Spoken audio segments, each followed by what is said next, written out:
these two can keep a secret if one of them is dead. Hi, it's me, Katie. Welcome back to Still the Spotlight. I don't know if you've heard, but allegedly 2010's fashion is coming back. I know, horrifying.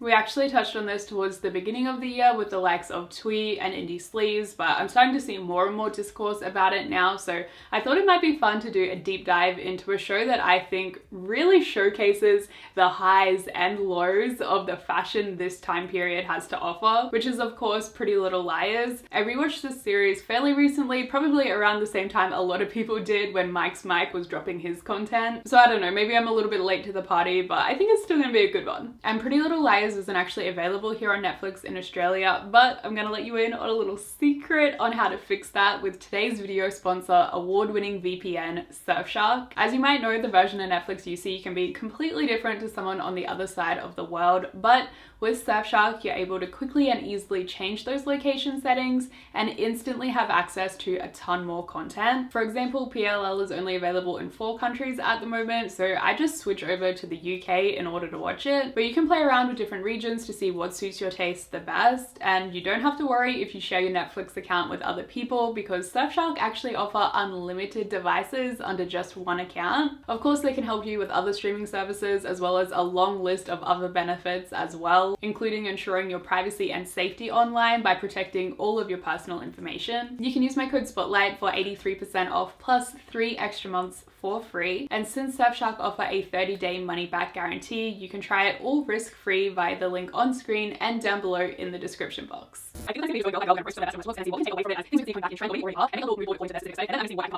Let's get this roasted cooking. Okay, I think I'm gonna start with Arya. I would say she probably has the most polarizing style of the bunch. I kid you not, a few months ago at my local op shop, I heard 2 girls debating whether or not she was the worst dressed. Personally, I'm gonna have to disagree because she actually has a lot of cute outfits, especially little dresses like this plaid one. I even think this one with the oversized zipper and giant spider necklace is kind of cool. This studded fit and flare teamed with the lace stockings, could totally see someone still rocking this. Same with this outfit. It's not necessarily what I instantly think of when I think of Arya's style, the little denim skirt and this almost peplum sort of moment, which was obviously a huge trend at the time that I don't think we're really expecting to see come back, but if it's done like this, I gotta say, I don't think I'd mind. Okay, hear me out, because I know this looks like nothing special. It's just another outfit where they've thrown a belt on pointlessly, but if you squint your eyes, look at it from far away, you can see that if you modernize this into 2022, you would totally put her in a Chapova Lowena skirt and bam,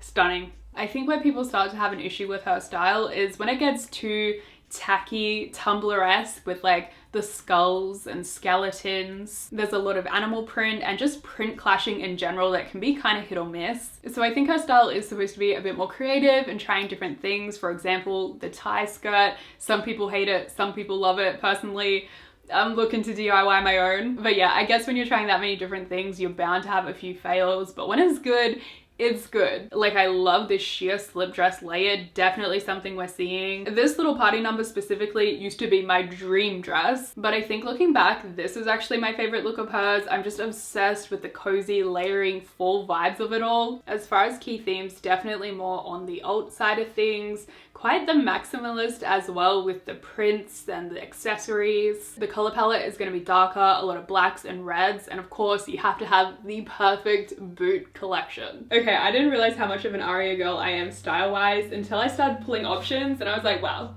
Okay, this could be a whole video on its own. I feel like she could totally rock the kilt. My attempted Vivienne Westwood heart blazer DIY. This cute dress.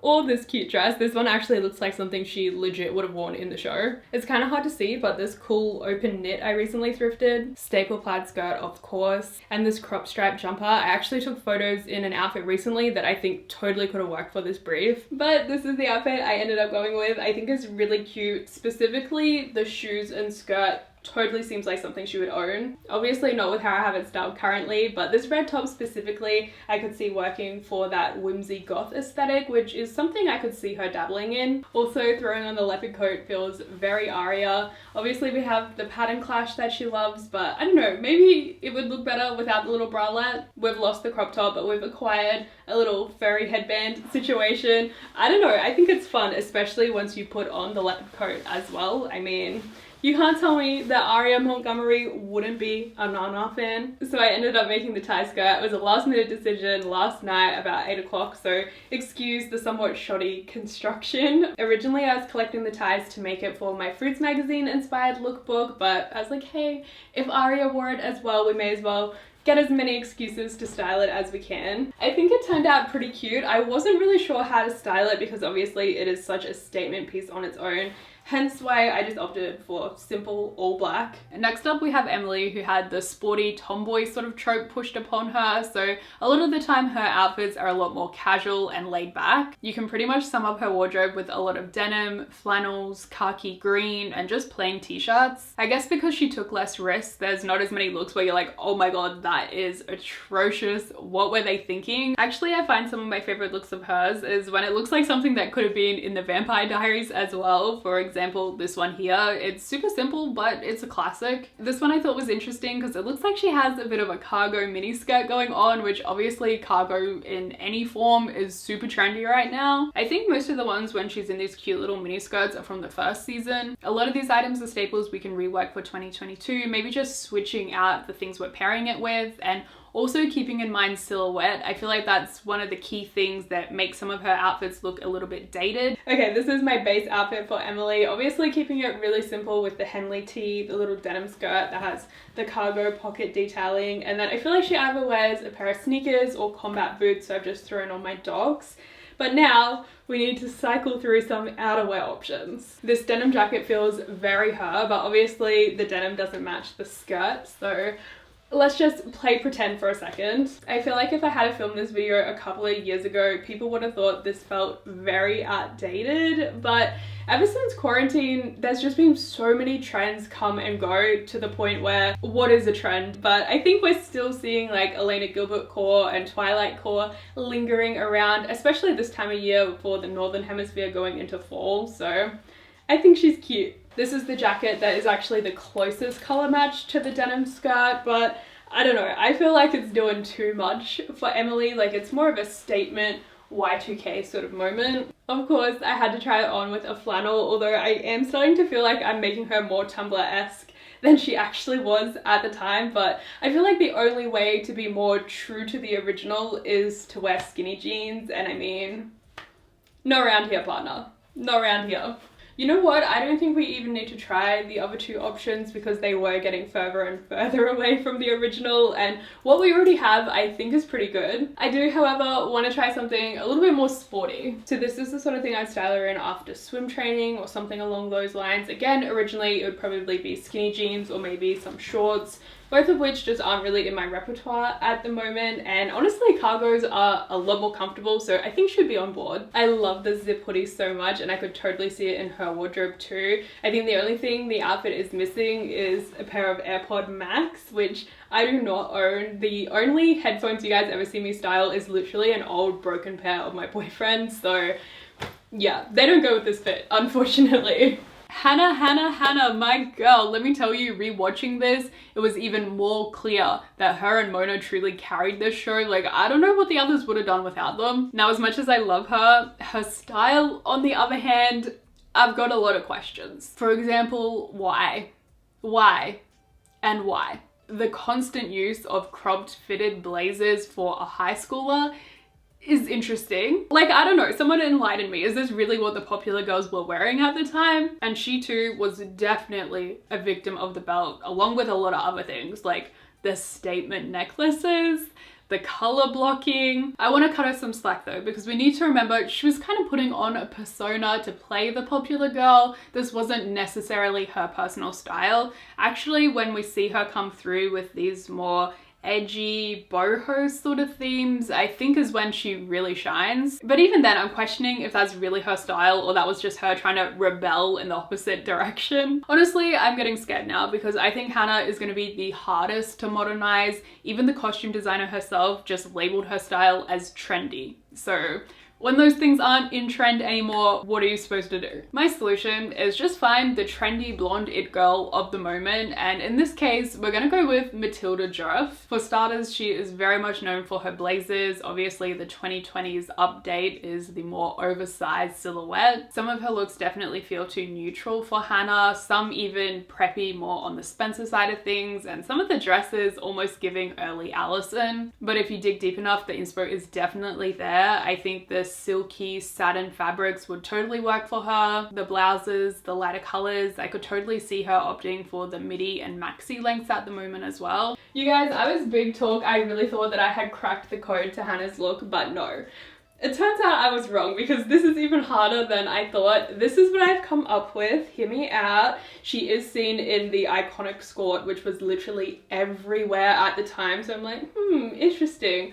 Perhaps it could have a comeback. This one I'm wearing is very plain and just looks more like a traditional skirt, so you don't really get the full effect. But I've spiced it up with a bit of color, and I'm gonna add a blazer as well. This one isn't as oversized as I would like it to be. You know what? Actually, it's not that bad, and it does look like a slightly elevated version of Hannah's style. I think another key trend we're already seeing make a comeback is the statement necklaces. The modernized version is just doing like a chunky pendant. If I was styling this for me, I'd probably switch into boots, but I feel like Hannah is such a heels girl that I had to give it to her. Also, if we wanted to stray away from the blazer and go for something a bit more oversized, I thought that this purple, is it a bomber jacket?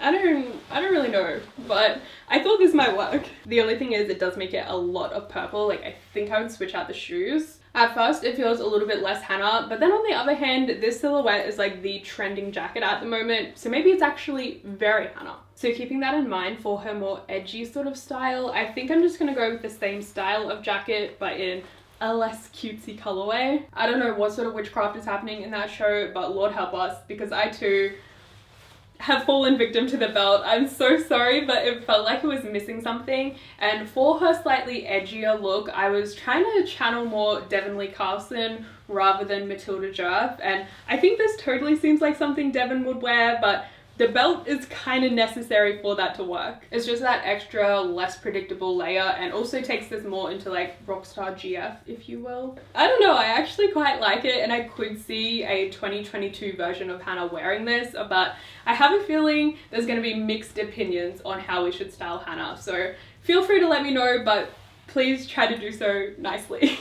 Mona is another tricky one for me. Obviously similar to Hannah's style, it is the trendy, popular girl, but I think she does still stick kind of closer to her roots of having a bit of preppy sprinkled in there. She definitely has a lot of patterns, specifically in pants for some reason. I think one of my favorite outfits of hers is actually from the very last episode with the pale pink coat and the beret. This sort of thing definitely gives us more to work with, at least, so easier to build a mood board around. What do we think? This is what I came up with for Mona. Like I said, it was really hard since we didn't have a super clear reference.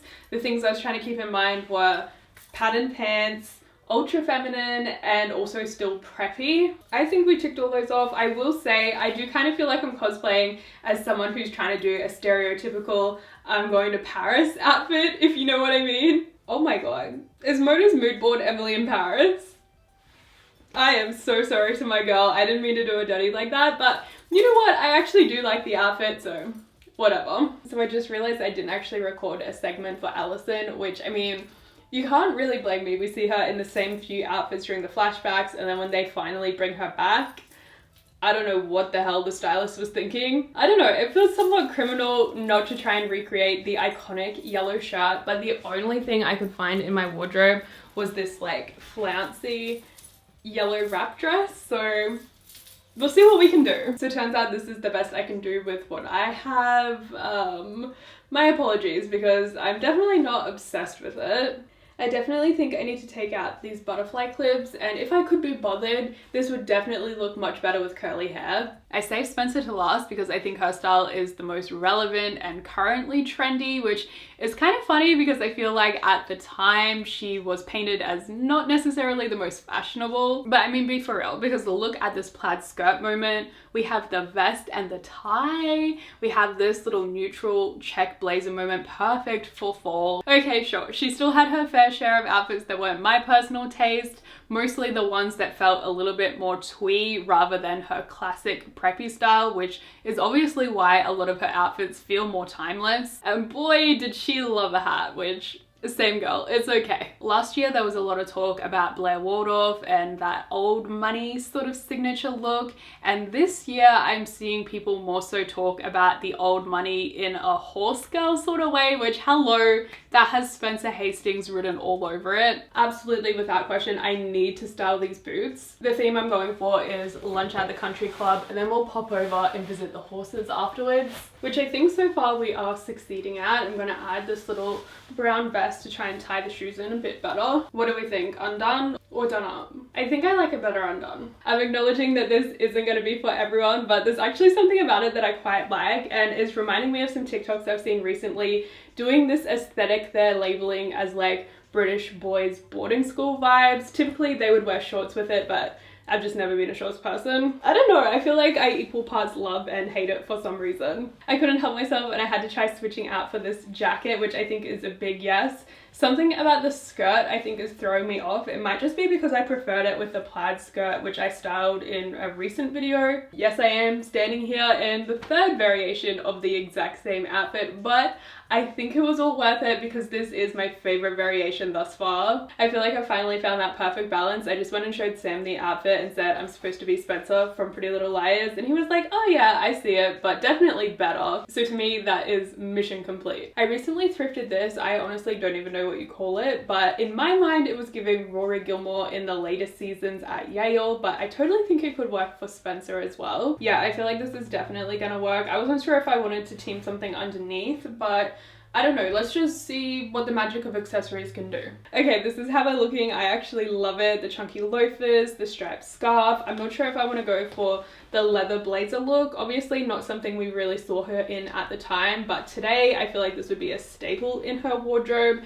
Something that is very reminiscent of the 2010s, and I'm wondering, is it time to bring it back? Is the little paperboy newspaper caps, what? I don't know. I can't remember what they're called. As someone who's always been a hat person, I used to absolutely love these. I think they just went out of style because of the oversaturation. Like literally everyone was throwing it on with every outfit. What are we thinking? Is it time to resurrect her? I really hope you enjoyed this one because I had so much fun filming it. I would love to hear from you and your ranking of the girls, whether it's character or style wise. You can check me out on Instagram or TikTok. Otherwise, hopefully I'll see you next time. Bye!